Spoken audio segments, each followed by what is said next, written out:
और चमोली तबाही के बीच 2792 दिन यानी 7 साल 7 महीने 21 दिन का वक्त गुजर गया।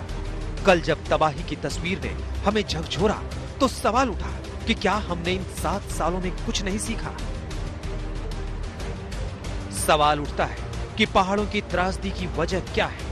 क्या बांध परियोजनाओं और बड़े पैमाने पर चल रहे निर्माण कार्यों ने इलाके का इको बैलेंस खराब कर दिया है या फिर ग्लोबल वार्मिंग की वजह से? स्थानीय लोग मन में बहुत सारे सवाल लिए इस तबाही को देख रहे हैं। वातावरण बिगड़ रहा है, उसकी ओर बहुत ध्यान देना है। पहले भी गांव वाले कह चुके थे कि इससे हमको बहुत परेशानी होगी, क्योंकि हमने 71 में भी कहा था, 71 में भी बाढ़ आई थी, इसी नदी में आई थी, लेकिन इतनी बड़ी नहीं थी। देखा जाए तो जो हाइड्रो प्रोजेक्ट बन रहा है, उत्तराखंड सरकार या सेंट्रल गवर्नमेंट जो यहाँ पे हाइड्रो प्रोजेक्ट, वो इसका मूल कारण है। जितने भी टरबाइनें या जो टनल बन रही है, तो उससे क्या होता है कि नीचे की सारी जमीनें धंसने की कगार पे है।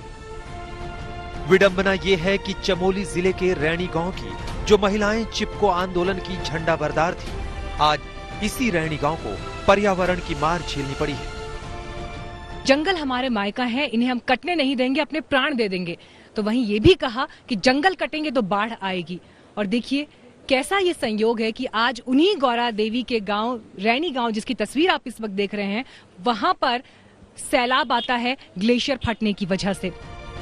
बेतहाशा निर्माण, पावर प्रोजेक्ट से नदी का प्रवाह रुकता है, जंगल कटते हैं, मिट्टी की होल्डिंग कैपेसिटी कम हो जाती है। डायनामाइट के विस्फोट से पहाड़ी उड़ाकर तैयार की गई सड़कों पर बारिश के दिनों में भूस्खलन की दर बढ़ गई है। जंगल कट रहे हैं, जब जलस्तर बढ़ता है तो पानी रुक नहीं पाता। इसकी वजह से फ्लैश फ्लड यानी अचानक बाढ़ आती है।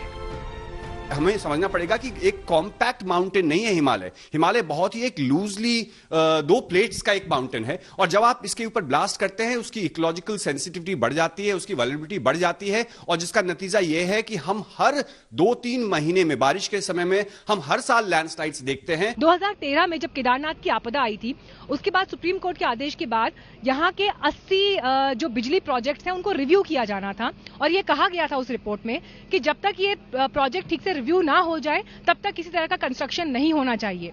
लेकिन वैसा नहीं हुआ, और स्थानीय लोग लगातार ये बात कहते हैं कि कुदरत के साथ जो ये खिलवाड़ होता है उसका खामियाजा उन्हें अपनों की जिंदगी देकर चुकाना पड़ता है। सुप्रीम कोर्ट ने 2013 की केदारनाथ त्रासदी के बाद उत्तराखंड के करीब छोटे बड़े 24 पावर प्रोजेक्ट्स पर रोक लगा दी थी, लेकिन कानूनी रास्ता निकालकर बांधों और पावर प्रोजेक्ट्स पर काम जारी रहा। अब सवाल उठता है कि उत्तराखंड के पहाड़ विकास का कितना बोझ सह सकते हैं। फॉरेस्ट सर्वे ऑफ इंडिया की 2019 की रिपोर्ट के अनुसार उत्तराखंड का कुल भौगोलिक क्षेत्र 53,483 स्क्वायर किलोमीटर है।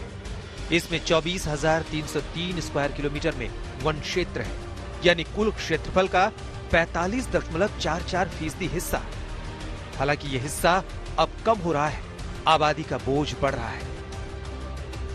लेकिन ऐसा नहीं है कि पहाड़ के लोगों को स्कूल नहीं चाहिए, पहाड़ के लोगों को सड़कें नहीं चाहिए, उद्योग धंधे की चाहत नहीं है, वो अपना जीवन स्तर भी उठाना चाहते हैं। लेकिन इसके लिए अलग से मास्टर प्लान बनाना होगा और मनमाने तरीके से हो रहे निर्माण को संवेदनशील और वैज्ञानिक बनाना होगा। अगर पहाड़ में इकोलॉजिकली सेंसिटिव एरिया है, वो फ्रेजाइल जोन है, जिसमें सारे के सारे साइंटिस्ट आपको कहते हैं कि आप ब्लास्टिंग नहीं कर सकते हैं, कुछ प्रोजेक्ट्स जो है आप कुछ एरियाज में नहीं कर सकते, तो रोड और विकास से किसी का विरोध नहीं है, लेकिन किस तरह का विकास, ये विकास है या विनाश है। पहाड़ों में सबसे महत्वपूर्ण होता है संतुलन, और अगर ये बिगड़ा तो तबाही निश्चित है। इसलिए इको फ्रेंडली विकास करना होगा। मीनाक्षी कंडवाल और आशुतोष मिश्रा के साथ आज तक ब्यूरो।